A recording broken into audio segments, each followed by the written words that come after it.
Derby County returned to the EFL Championship after going through all the turmoil of administration, failed takeovers and points deductions, and somehow from the depths of despair back in March find themselves staying in the division for another season. Now, across the course of this video, we're going to be looking at a range of different things from Derby County's season. We're going to look through all the fixtures month by month, where I felt the turning point was under Paul Warne. We're going to talk about the managers, and we're going to talk about a range of different transfers and what to sort of expect heading into next season. We're also going to look at some of your unpopular opinions across the course of this season. You would have probably seen the post out on the community page earlier on this week. Now, obviously, to get us started, how did Derby County end up? Derby County finished in 19th place after a 0-0 draw on the final day at Pride Park Stadium up against Stoke City. And what was, in my opinion, I said it before the game and I'll say it again now, it was a dead rubber heading into it.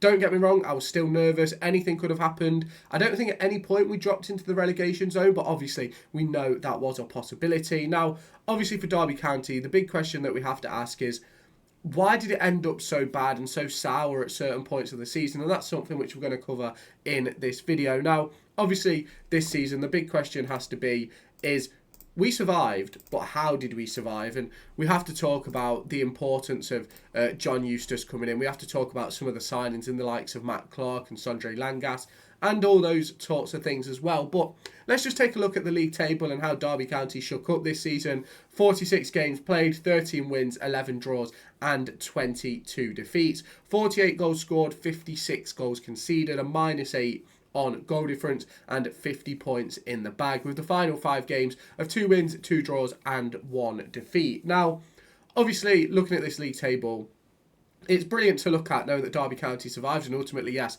it was only by a point. I did predict us to finish 21st. I said even if we stayed up by goal difference, I'd be very, very impressed. But I think it's very important to look at sort of the likes of Pompey, look at the likes of Oxford, who ultimately weren't that far ahead of us, but at points, we were miles ahead of, especially Pompey, obviously their poor start to the season. And I think this is something that we've got to take a big discussion into over the course of this off-season and things like that. And that's obviously something which I'm going to discuss as we go through this video today. Now, what we're going to talk about first, what are we going to get into? We're going to talk about the fixtures. We're going to go from, obviously, the start of the season all the way to the end. We're going to go through each month, and I'm going to pinpoint some key fixtures that Derby County found themselves in, which ultimately sent Derby County in a downward spiral and then ultimately found themselves back in rhythm. Now let's get into the fixtures. Derby County started the 2024 campaign away from home at Blackburn Rovers, facing up against current manager John Eustace, and ultimately it was a very, very disappointing display that day. I felt that for a large parts of the game, Derby County had brilliant opportunities to be able to potentially take something away from the game, but the changes from John Eustace ultimately ruled Derby County out of any potential comeback and any potential opportunity to stay in the game. And I thought that was the first lesson we learned. We knew that we needed more quality in the building, and ultimately, did that quality come? In my opinion, especially not in that January window. Now, obviously, we then went on to play Chesterfield in the Cup, which was a 2-1 victory. Brilliant goal by Liam Thompson on that day. Then we faced a massive learning curve.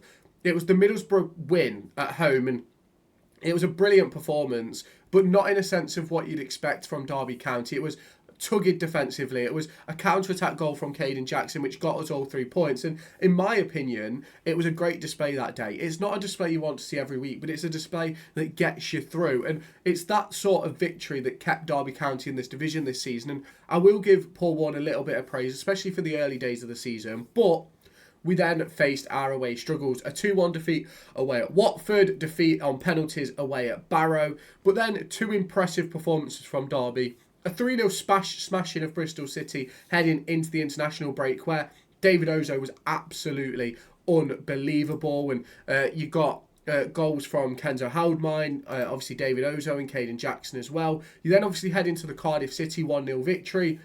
Realistically, that should have been a 2-0. We obviously talk about Ebro Adams in that respect. And then Derby County went on a bit of a slump. A defeat away at Sheffield United, which ultimately I felt Derby County should have picked up a point in. Defeat at home to Norwich City. We all know the circumstances regarding that one. And then obviously the 2-0 defeat to Sunderland, where I felt Derby County never really turned up. And here, in my opinion, is where we had a bit of a turning point for Derby. That run of 3 defeats not necessarily put Derby in a bad spell, but We went on to win the next game. It was 2-0 against QPR, but I believe it was either the QPR game or the Cardiff game. We lost David Ozo to an injury. Yeah, I think it was the Cardiff game. We lost David Ozo to an injury, struggled at Sheffield United. Norwich was a bit of an iffy game. Sunderland was an iffy game. In QPR, we seemed to have found something that worked. We then went away to Millwall, lost Ryan Niambi, drew 1-1. Should have beaten Oxford away from home, drew 1-1. Should have beaten Hull at home, again, drew 1-1, with Dejan Brown picking up his first goal of the season. We then went away from home and faced up against Stoke City, who obviously finished just above us in the division this season and didn't really lay a glove on them. It was 2-1, yes, but the goal came from a defensive error. And I felt that Derby County were very, very poor that day. And I think that sort of led into the next spell of games. And yes, the next game following that was our first away win of the season against Coventry City, which ended up with Mark Robbins getting sacked. But then it led into a run of, 6 games without win? 3 draws, 3 defeats in probably the easiest run of our season, because you look at that run that we've just discussed: QPR, Millwall, Oxford, Hull, Derby, Stoke, Coventry, Plymouth, Preston, Swansea, Sheffield United. All of those teams at the time were below us in the table. I think the only team that was ahead of us in that run at that point in time was probably Oxford, if I remember rightly. But we took I think it was 2 victories, QPR and Coventry, out of that run of games. Then we faced up against Leeds, and actually, before we get on to Leeds, I want to talk about these games. Plymouth Argyle, when we played them, they hadn't picked up a point away from home. I don't think they'd scored a goal away from home. Wayne Rooney was still the manager. We went 1-0 up within 5 minutes? Jerry Yates with a bicycle kick. 8 minutes, sorry. We went 1-0 up. Jerry Yates could have scored from the halfway line. And we just didn't. It was a game we should have won. And in my opinion, it's this run of form. It starts here. It starts with this run of teams where we were up against teams around us where I started to get the feeling, you know what, Paul Warne should go. I spoke a lot this season about Paul Warne and about the conversations regarding his future and things like that. And I think when it comes to Paul Warne and the circumstances he found himself in, I'm not saying he had the best squad of players to deal with. I'm not saying that he wasn't getting the best that he could get out of the squad. But ultimately, I always felt like there was more. Like, in my opinion, there's no way we should have lost to Plymouth. We shouldn't have drew with Plymouth. We shouldn't have drew with Preston. Both Swansea and Sheffield Wednesday were 2 games that we should have won. Home games. And then when you go to the Leeds game, I think I did a live stream after that game. And I lost my head a bit with Paul Warne. And then his comments came out after the game, and it was that run of form, and it was that statement that he made after the game that we were a League One side with sugar on top, which ultimately made my decision for me about him being the manager that should move on. And I'd felt it for a while. I'd felt we'd played all the teams around us and weren't really in the position we should be in. We should have picked up a couple more wins. You look at the Plymouth game. Swansea, if we hadn't conceded 2 so early, we should have won that game. But ultimately, it fell on Paul Warne's shoulders, and he didn't believe in the group, and then you watch the confidence disintegrate out of the group, in my opinion. A great draw against Burnley, don't get me wrong, the week after. 4-0 thrashing of an injury-riddled Pompey, by the way. That game would not have been 4-0 had we played them, 8 weeks later, as we saw when we played them at their ground. We obviously then had that shock defeat to Luton, where we were 1-0 up with minutes to play, and they scored 2 really, really late goals. Get a really nice victory against West Brom at home, and played all right in the defeat to Leeds at home. But ultimately, the confidence had dipped, the form had dropped, and then we go into a run of, we didn't win a game from the 29th of December until, the 8th of March? Yeah? Sorry. We hadn't won a game from the 29th of December. Well, we hadn't picked up a point from the 29th of December to the 1st of Feb. Picked up 2 points against Norwich and Oxford, but didn't win until the 8th of March. And it was a horrific run. It was terrible. And there was plenty of games in there where it just felt like Derby County weren't ever going for it, and that was the disappointing thing for me. I felt as if Paul Warne sort of gave up a bit, and there was no sort of real intention to try and... I didn't feel as if there was an intention to get us out of the rut. We had games against Sheffield Wednesday, which at the point when we played them were quite close to us in the division. We played, obviously, Cardiff in there as well, which was another very, very shambolic defeat, losing a couple of players to injury throughout this run as well. And I'm not going to batter into Paul Warne again, but getting beat by Leyton Orient in the FA Cup. I'm not saying Orient aren't a good side. I'm pretty sure they're in the League One playoffs, but getting beat by Orient and sort of falling out of the cup, both cups, to lower league opposition, and that was the opportunity for me to sort of put a stand down and try and turn our form around, but it just didn't work. And I think we went, what was it? How many games without a goal at Pride Park? From West Brom all the way to that game against Blackburn Rovers. It was 3 months, near enough. It was a ridiculous run of form, and obviously in between Sheffield United and Norwich, the transfer window ended. Paul Warne got sacked. Hamshaw and Warrington took over for Norwich and Oxford, where they picked up 2 points. And then it was announced that John Eustace came in, heading into the QPR game. He only got a day on the training pitch with the squad, and obviously it went from bad to worse, really. Lost the first 3 games, but in my opinion, and I said it at the time, the QPR defeat was exactly what Derby County needed for John Eustace to see what this team needed.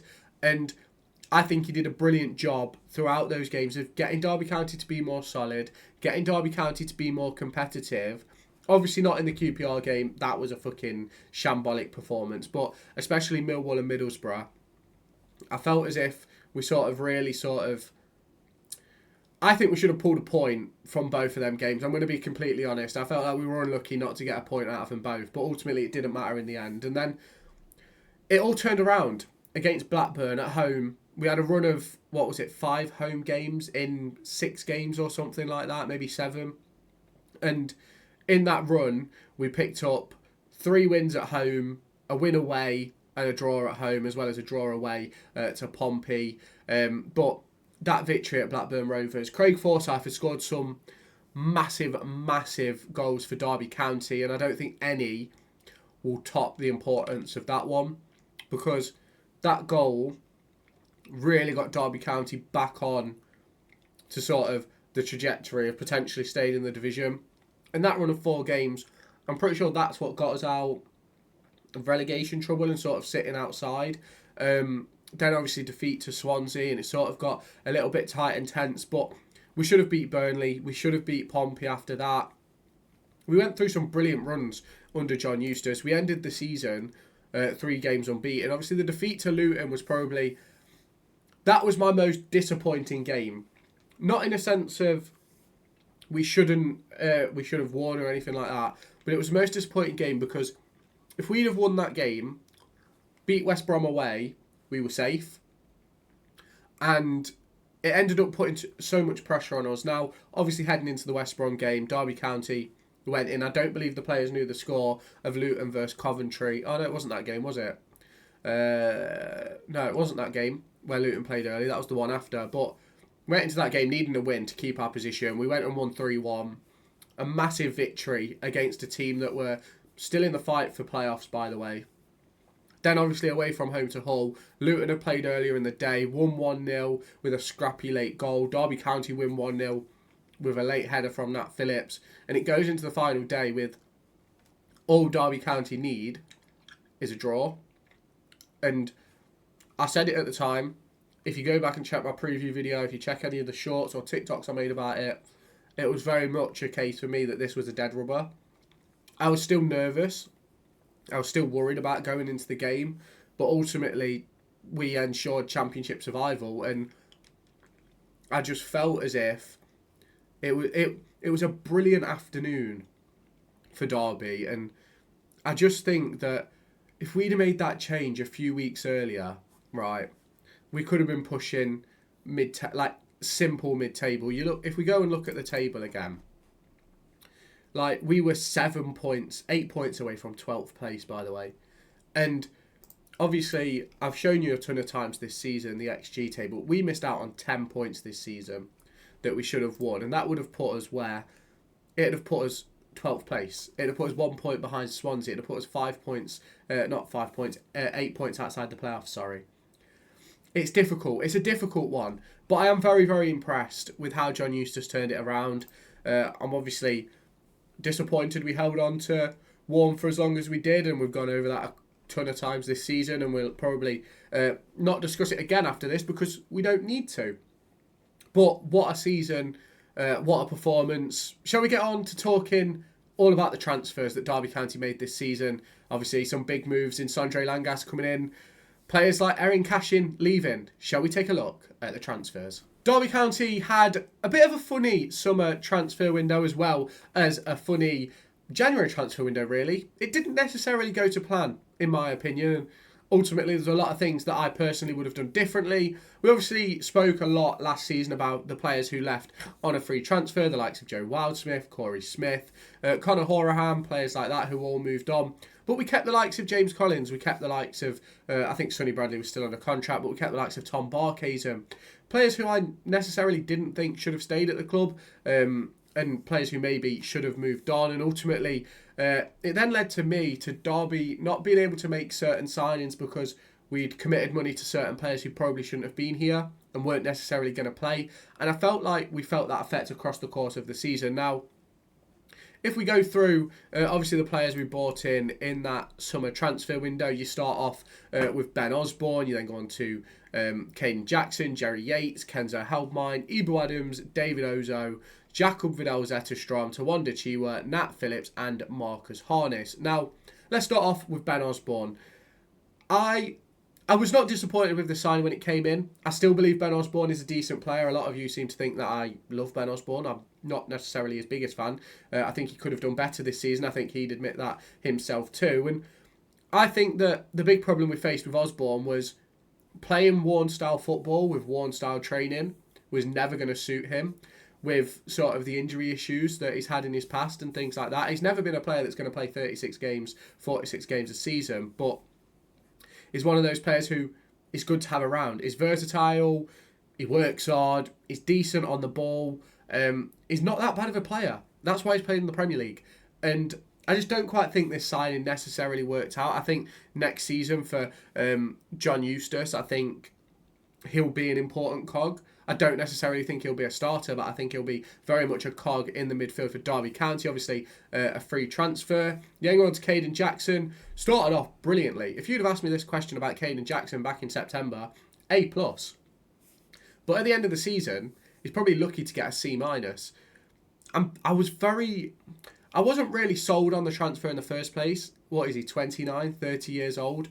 On a multi-year deal. I just didn't think it was the right move for Derby. I felt we should have been looking at younger players. I understood the concept of having an experience at the level and things like that, but he wasn't a main player for Ipswich last season.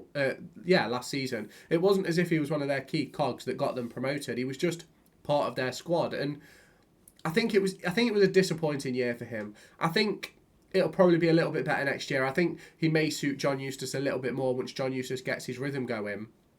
But it just wasn't a signing that I was very much impressed with. And I think come the end of the season, I think a lot of people, if you asked them, if he was on a one-year contract and his contract was coming up to expiry, I think a lot of people would say, let him move on, because it just wasn't good enough this season. Now, Jerry Yates was the first player we brought in on loan from Swansea City.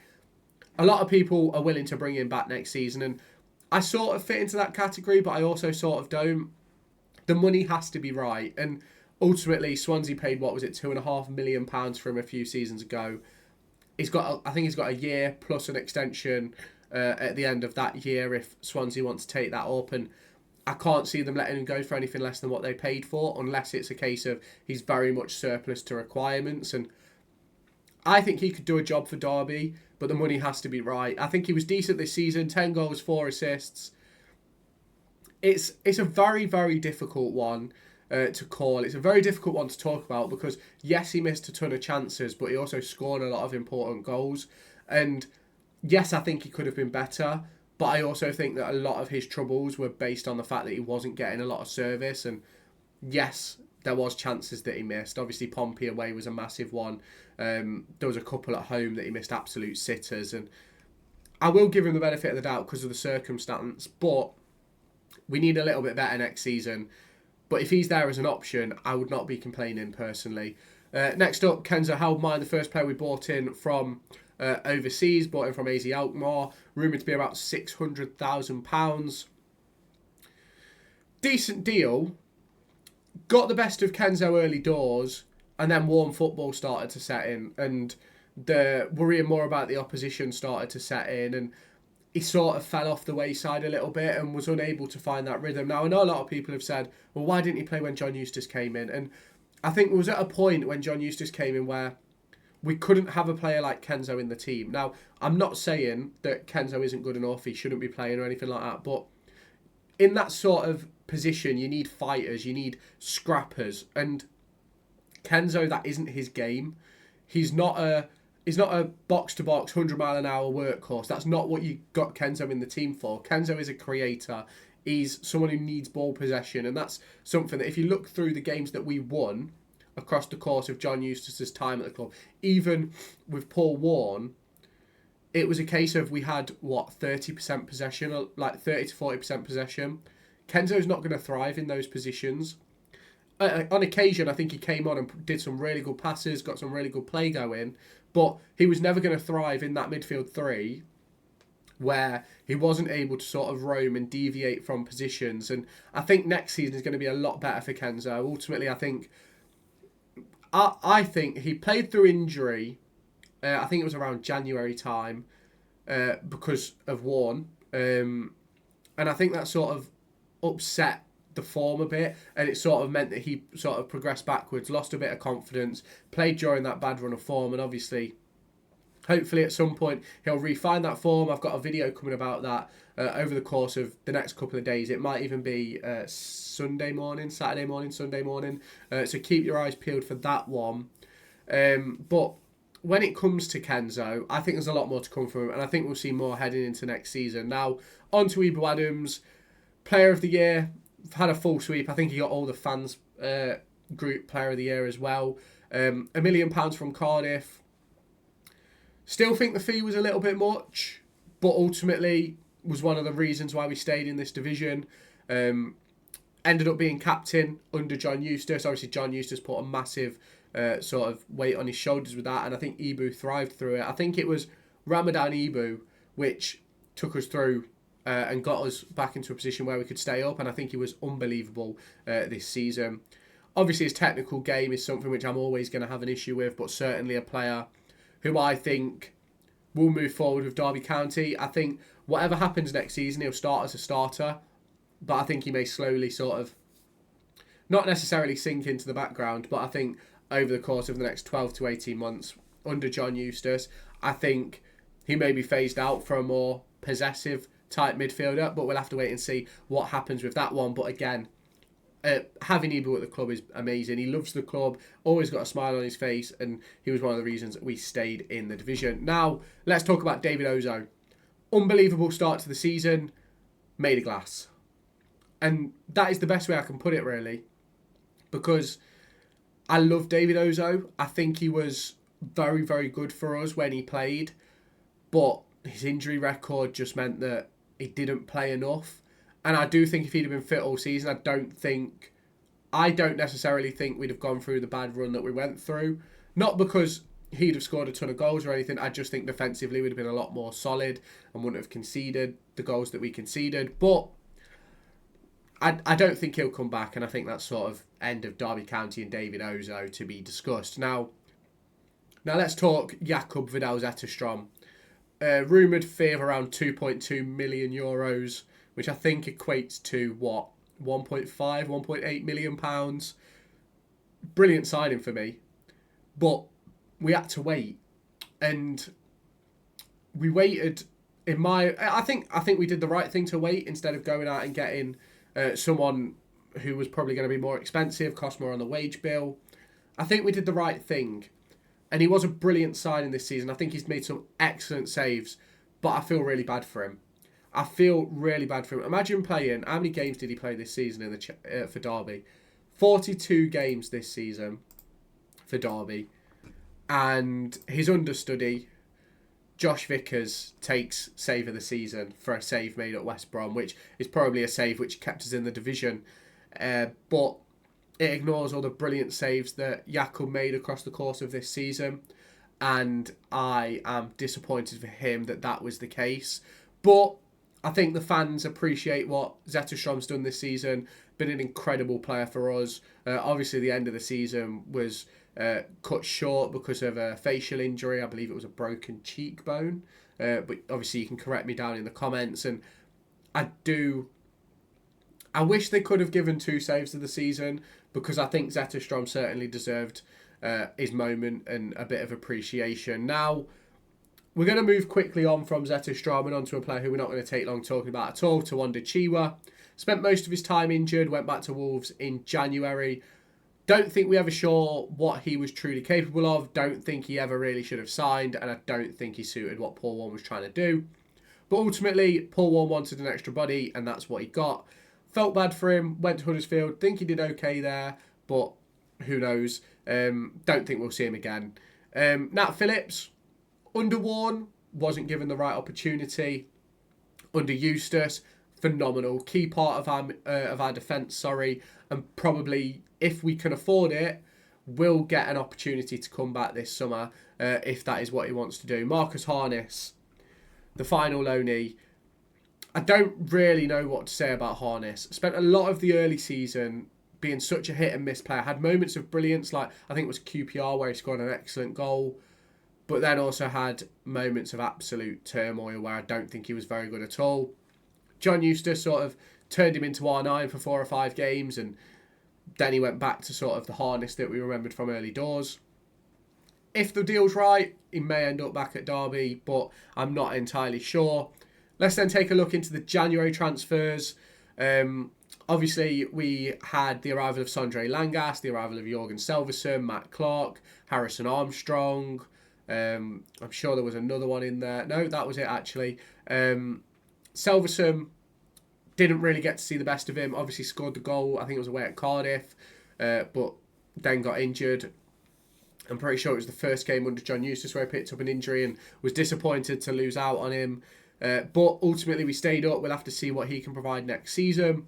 Matt Clark and Sondre Langas, unbelievable signings. When we signed Matt Clark, I said, you know what you're getting with him. He's going to be an unbelievable player. He's going to have great moments. He's going to be a 7 out of 10 every week, and I think ultimately that's what it was. I think his worst game was probably Pompey away. Had a bit of a stinker there, and some would say he probably should have been sent off. Sondre Langas was great. Played through injury. Probably not seen the best of him yet, but we'll have to wait and see on that next season. And Harrison Armstrong came good under John Eustace and will probably return next season. We obviously saw arrivals of Kmar Roof, Jeff Hendrick and Eric Peters. Obviously Martin Waghorn returned as well. Kmar Roof and Eric Peters were the only one that made appearances. Peters only played for a few minutes in the final game. Roof played a couple, but didn't really have an impact. Now onto the outgoings. Obviously, Sonny Bradley went out on loan in January. Collins went to Lincoln City, and Erin Cashin moved to Brighton. Sonny Bradley was the correct move, but ultimately we then lost Nelson to injury. We then lost Cashin, who moved away. And we ended up having to play Ibu Adams at centre-half. So, a bit of a difficult one. James Collins should have gone in the summer. Erin Cashin, right move for all parties. Cashin got to go to the Premier League and see that he's not necessarily a starter there yet. He's got a long way to go. He'll probably end up back on loan this summer. Maybe not at Derby County, but at another club. And the money was perfect for Derby. Bought in Langas, bought in Clark, bought in some of the other players as well that we bought in on those free transfers. But it wasn't great in terms of transfer windows January. The summer was okay, but we knew we needed more. I thought we'd left spots with the intention of January and we knew sort of targets, but ultimately it didn't work out. I think keeping warm for the entirety of the January period, was a stupid thing to do in hindsight. I called it at the time, but we'll leave that for other people to discuss. Shall we now get into some unpopular opinions that you guys have sent in, whether it be Facebook, Twitter. I've got a couple on TikTok as well. and obviously on YouTube community. If you're not following me on all my socials, it's probably going across on the ticker down below. You can probably find me over on Twitter as well, where you can find my link tree. So let's get into those unpopular opinions. So over on YouTube community and a range of different social platforms, I put out a tweet asking for your unpopular opinions, your underrated player of the season, game of the season, and any potential topics you'd like me to discuss. We're going to discuss a couple right now. I'm not going to say any names because I don't want anyone to feel like they weren't included or anything like that. But we're just going to go through now. I got quite a lot, so I'm just going to pick between the key sort of topics and things like that. But let's get straight into it. So someone wants me to discuss the management style between Paul Warne and John Eustace, and obviously without being within the building, it's hard to really put a full sort of narrative on sort of the differences. Now, I was in the building for Paul Warne's first season, and I can't obviously talk on John Eustace, but I can talk on Paul Warne. It was very much a serious environment, and there was a lot of work that went on the training pitch, and I don't necessarily think analysis was utilised fully under Paul Warne. I think there was a lot more that could have been done. Ultimately, without being involved, it's sort of what I saw when I was in at Derby. And obviously, if any of the analysts do watch these videos, you can let me know what you think down in the comments. I doubt they probably do, but who knows. But I think when you listen to the interviews of players after games, and even John Eustace's interviews pre and post game, I think there's a lot more focus on us and a lot more on us fighting for victories. No matter who we're against, it's fighting. It's not going, oh, these have got more money than us, we're going to struggle against them or anything like that. And I think ultimately that's where Paul Warne went wrong, because I think that Paul Warne just didn't have that sort of fight about him. I'm not saying he doesn't in the lower levels, but certainly in the higher level, he certainly didn't have that sort of scrap. He didn't know how to set the team up to scrap, in my opinion. And under both managers, we were reliant on set pieces. And I think the problem with Paul Warne was the football in between the set pieces was so god-awful, whereas under John Eustace, there was moments of brilliance. We saw it from Marcus Harness, Harrison Armstrong. We saw it from even at points Mendes-Lang and things like that. And for me, I just think the main differences are John Eustace empowered his players, whereas Paul Warne tore down his players. And I think that's sort of shown truly in Paul Warne's comments after Leeds United away and John Eustace's comments every single week. We're fighters, not victims, is John Eustace's saying. And for Paul Warne, once he put out that comment, I think it ended the conversation. The same person also wanted me to talk about injuries with the likes of Ozo, Ward, Nelson, Niambi, Wilson, Blackett-Taylor.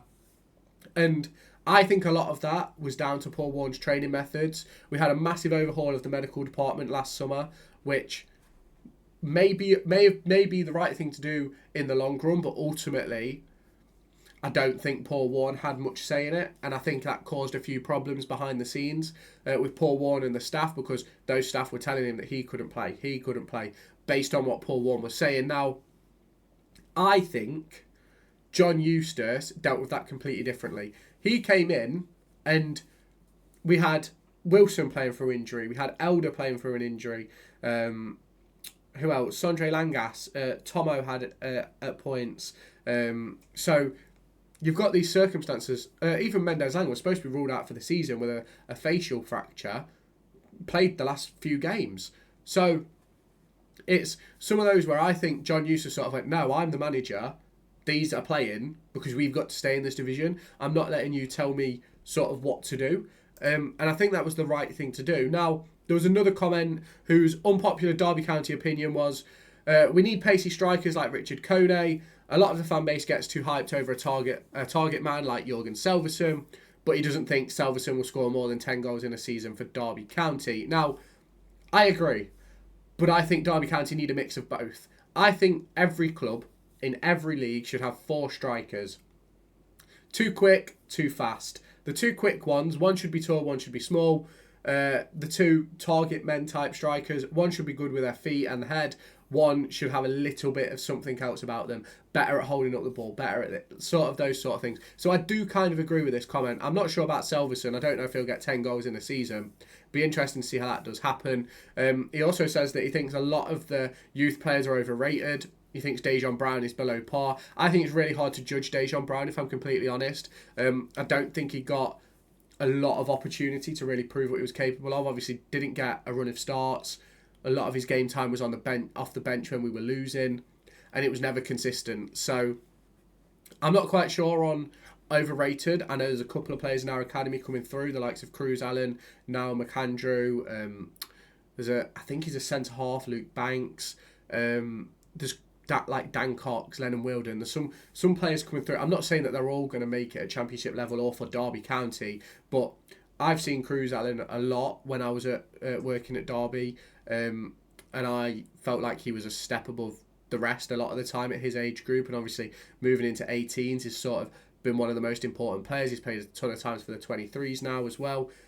And I do think that the interest surrounding a player like Cruz Allen, which was like Man City, I think Chelsea, United, Tottenham, I think it sort of speaks volumes. Now, his underrated player of the season, Curtis Nelson, before injury, won us so many games through set pieces, did not have a bad game all season. Now, I think the best thing that happened to Derby County was Nelson getting injured and Cashin getting injured, and Cashin getting sold, because it meant Nat Phillips got to play. We bought in Langas, we bought in Matt Clark. I think the back three that we ended with was better than any defence we played with at the start of the season. And I'm happy to hear people's opinions on that down in the comments, but that's my personal opinion. Overrated player of the season, Liam Thompson. Good work rate, squad player. Cannot pass, and he's getting up there in age. Now, I'm pretty sure Liam Thompson's still only 22, so give the kid half a chance. I love Liam Thompson. Yes, great work rate. I don't ever think he's going to be sort of one of your top players who you're going to say he has to start. Although, to be honest with you, at the end of last season, I do think he was that player. When he played, the midfield worked. When he didn't, the midfield didn't. And I'm not saying that it's because of Liam Thompson, but I just think he gives a balance. I think if you're going to play a player like Liam Thompson and a player like Ibu Adams, you need a proper technical force. Harrison Armstrong did that job, but I also think you need a bit more of a creative one, and I don't think you should really play Tomo and Adams together, but I also don't think Tomo would ever play over Adams. So I think he's a great squad option. Don't necessarily think he'll ever be a proper sort of key figure, but I think he was great at the back end of the season. I really enjoy watching Tomo. I think he works hard. I love that sort of player. Game of the season was Derby versus Pompey. Comfortable 4-0 win. Completely agree. Great game.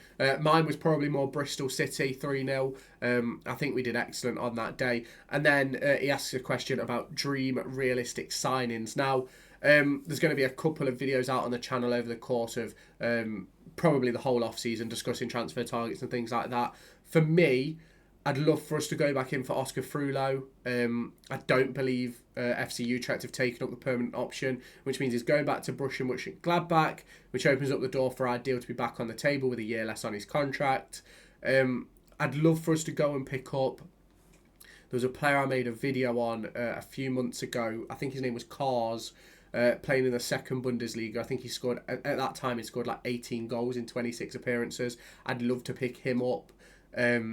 Obviously, there's the common ones, your Kwame Pokus, who I think will be heading to Birmingham City.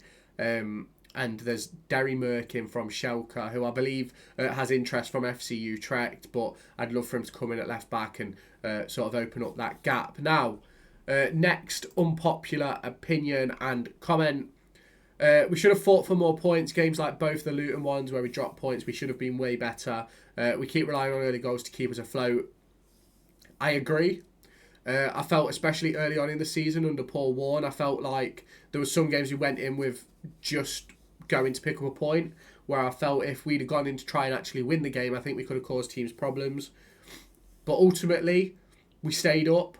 The early goal tactic that John Eustace put into play at the end seemed to work. So I'm not too disappointed. We stayed up. I do agree, though, we should have fought harder at points, but we'll go with that. Underrated player of the season, Josh Vickers. All right for us at the start of the season.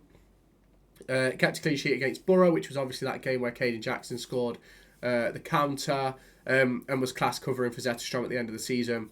Do agree. I think Vickers has had a great end to the season. I think he was a really good backup goalkeeper. Hopefully he stays around next season. Obviously there is some talk that he could potentially move on with being that backup keeper to go and be a number one elsewhere, but we'll have to wait and see what happens with that one. Overrated player of the season, Marcus Harness. Did well during the 4-game winning streak, scored a couple of crucial goals, but after the Swansea game was never really the same. I agree. I think I spoke about that earlier. Had like a 5-6 game period where he turned into R9, but ended up not being great at all towards the back end of the season. But it's a difficult one. It really is a difficult one, that one is. Now, game of the season, Derby 4, Pompey 0. A couple of people have said that. And it was the most we've scored in the season. It was great as a team and community to watch us push together and get 3 points. And then he has honourable mentions for the 2-2 versus Pompey, the 3-2 at Plymouth, 3-0 Bristol, 2-1. I'm not sure which game that is. Oh, the Coventry games. And then he asks who is one player you'd like to see join at Derby. I've answered that one earlier on. And then there's another couple. Someone asked about Jerry Yates. Thinks he's overrated. Works hard off the ball as most strikers do, but missed a ton of sitters, which I spoke about earlier in the video. And I think the reason why his sitters are so highlighted is because of where we are in the division. If we was in the top 6, he'd scored 15 goals and missed the same amount of sitters, we wouldn't be having this conversation. We'd probably be talking about signing him permanently and spending whatever Swansea want. But because we're down the bottom, it sort of opens up that conversation, and I don't necessarily think it's necessarily fair. I think Jerry Yates has been brilliant. I do think he could be better. Obviously could score more goals, but difficult. It's a difficult one really, isn't it, Jerry Yates? Someone also mentioned Carlton Morris, and if Luton Town will sell him, should we go for him? I personally think if Morris leaves Luton, the money they will want will rule us out, even if we get investment. I like Morris, but I don't necessarily think he's what we may necessarily want or need. He's been quite poor for Luton this season. In fact, I'm going to try and get up his sort of goal tally for Luton this season. I don't think he's been great for them, which Carlton Morris, 8 goals, 2 assists, which is less than Jerry Yates. I think he's played more than Jerry Yates.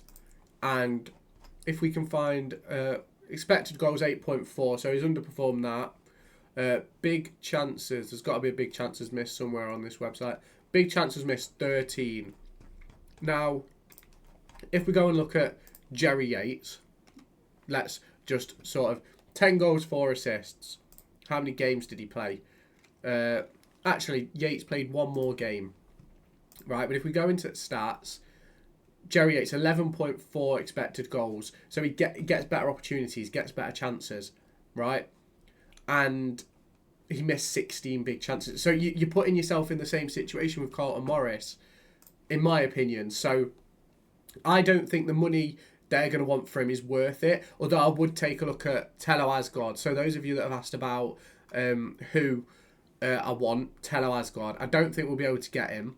But we'll just go for one final comment. Game of the season, 2-2 at Pompey, and the 4-0 reverse fixture was good as well.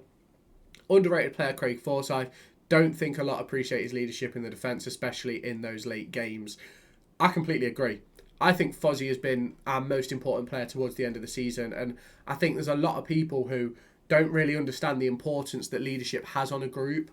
And I've not played at a high level. Don't get me wrong. I played at fucking college level. Like I played at a college level, and when you had like the college that I was with was linked to Alfreton Town, and the players that played in that Alfreton team, when they dropped down to play with like the second team, which is the team I was in, and stuff like that, like their sort of experience of the higher quality, it just shone through, and it helped you, in my opinion. And then, going into an analysis point of view, I always felt like you could tell the leaders on and off the pitch, because you've got certain players that will lead by the way they play. You've got certain players that will lead with their mouth. And it's not necessarily the best player on the pitch that is the vocal one, but he's organised and he's making sure everybody else is doing their job. Sometimes I think you've got to focus on yours.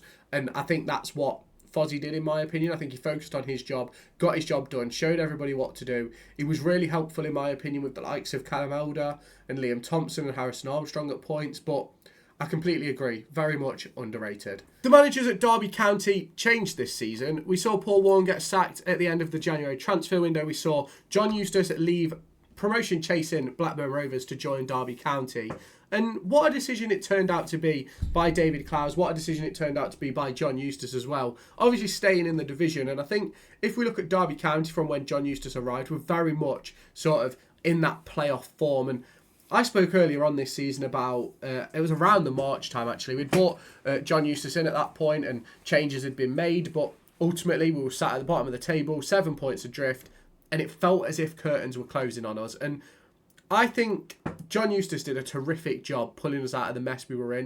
Putting this Derby County side that we have on playoff form was unbelievable. Now, we have to talk about Paul Warren to start off with. I spoke about it earlier on in this video about, obviously, the form at the start of the season, which I think was tremendous. I think we picked up 12 points in the first 10 games. But then ultimately it was, 15 in the next 19, which is the problem that Derby County faced this season. I just don't think, across the course of Paul Warren's period, I don't think he ever truly understood how he won those games, if I'm completely honest. And don't get me wrong, some of them were good wins, especially the Bristol City one, even if you look into the Pompey victory. But I think a lot of it was more a case of players playing out their skin than Paul Warren being a tactical masterclass that won us games. And I think it was shown early on in the season that we needed changes, and I discussed it a lot across the course of last summer, talking about Paul Warren's championship record, which certainly hasn't got better this year, and how maybe it was time for Derby County to make a change moving forward. But ultimately, that wasn't the decision which was made by, obviously, the coach, obviously the leadership structure, and obviously we brought in the sporting intelligence unit, and eventually the decision was made. And I just think, I felt bad for Paul Warren, because I think that final run ruined the legacy he had built with Derby County. Now, obviously, I don't believe he was ever sort of main man for a lot of people. I worked at Derby County for that first season, and I think him and his coaching staff were great people.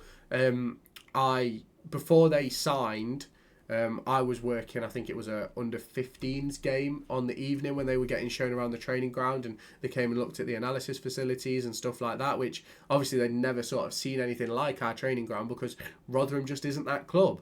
And I think they were all good people, and I'm not surprised that they sort of enjoyed their time at Derby. But I do always look back and go, if Derby County had kept hold of Liam Rosenior, what position would we have found ourselves in now? Would we have got up at the first time of asking? Would we have got up at the second time of asking?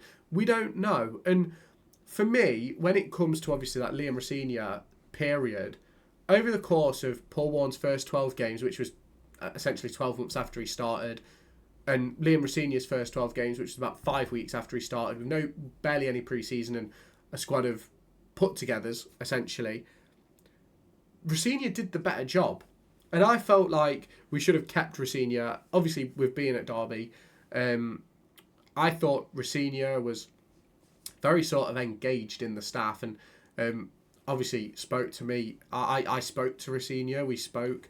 It was only a brief sort of hello and introducing each other, but it was sort of one of those circumstances where I felt like Rosenior knew what he wanted to do and where he wanted to go, and it completely makes sense why he's absolutely smashing it now in France. And I do believe, in my opinion, obviously everyone has their own, I think we'd have got playoffs first season with Rosenior. Whether we'd have gone up or not, I don't know. But if we hadn't have gone up in that first season, I think we would have gone up in the second one. I think we would have brought in a better quality of player, and I think we would have been more set up for championship football under Liam Rosenior than we were under Paul Warren. But obviously that's a discussion for another day. But shall we get on to John Eustace then? Came in, second week of February? So obviously John Eustace came in the second week of February and obviously took Derby on to essentially playoff form to keep us in the division by, what was it, just a point in the end, with Luton Town going down. And I think what John Eustace did was reinstill that belief in the players that they are good enough and they can compete at this level. And all they had to do was just show it. And I think we saw a lot of players play out of their skin through the last few weeks. We saw a lot play through injury. And was that because of John Eustace and the way he was managing them? I believe so. I believe you don't get a player like Sondre Langas playing through injury unless he trusts the manager, unless he believes the manager knows what's best. And that's something that we have to discuss, because I think next season is going to be completely different. I don't think we're going to have any of the sort of major injury worries that we have. Don't get me wrong, I think we'll still have injuries. That's still going to happen, of course. But I don't think we're going to worry about injuries as much. I don't think we're going to have as many. I think the muscle injuries are going to slow down. I think the off-ball injuries that we seem to have picked up a lot of this season are going to slow down. Obviously, you've got freak injuries like Zetterstrom's, like Nelson's, and I think Selverson's was a bit of a freak one as well. And even Langas, his meniscus tear is a freak injury. It's not sort of something that's sort of caused by playing. Well, obviously playing can cause it, but you know what I mean. It's sort of one of those which sort of happens. And I think there's a lot that's going to change this summer. And we'll get into that later down in the video. We'll obviously talk about transfers and things like that next. I just wanted to jump in with this bit about the two managers, because I think John Eustace has been excellent and really pushed this team forward. And I think Paul Warne just sort of didn't know what to do for Derby County. Obviously did a great job in League One, but in the Championship just wasn't there. And you can obviously let me know your thoughts down in the comments, but shall we head in to the next part of this season review? We obviously now head towards the summer transfer window, where Derby County have got to make a ton of moves. We've obviously spoke already this week about players potentially leaving and things like that. Obviously, as of recording this video on the 9th of May at 20 past 11, we do not have the Derby County retained list. I will go and check just to make sure. But it's one of those for me where there's a lot for Derby County to do heading into this summer. And I'm not necessarily saying they're the right moves, but we do have changes to make. And obviously with those moves, we've got a lot to do.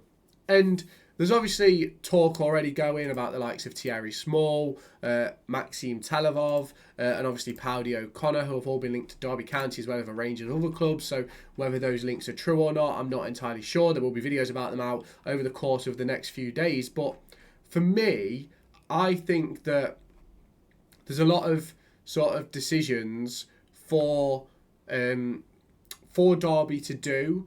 Especially when it comes to the contract decisions. Obviously, there's been no confirmation on Matt Clark. Are we going to go and chase Nat Phillips? Are we going to go and bring back Marcus Harnish? You look at Liam Thompson needs a new contract. Are we going to let Barkes and Connor Washington, those sorts of players, move on? Which players under contract are we going to try and move on as well? And what's going to happen with the youngsters? And there's so much talk that about investment and things like that I think a lot of people get stuck in the fact that we need to start sort of making moves like as quickly as possible. And I hope we do sort of make these moves quickly, but I can't see us doing anything till like the first week of June.